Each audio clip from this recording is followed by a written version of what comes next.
السلام علیکم ورحمۃ اللہ بھائی نے لکھا جی شیخ نبی علیہ الصلوۃ والسلام نے نبوت کے بعد اپنا عقیقہ کیا تھا، دلیل چاہیے اگر ہے اور تحقیق بھی۔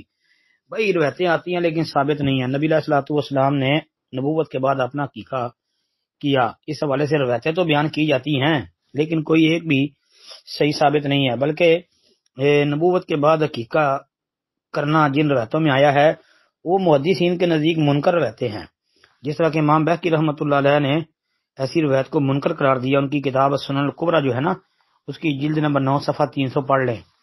اسی طرح امام احمد بن حنبل رحمۃ اللہ علیہ نے بھی منکر کہا ہے جی۔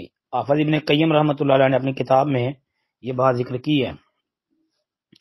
تو اور بھی اہل علم ہیں جو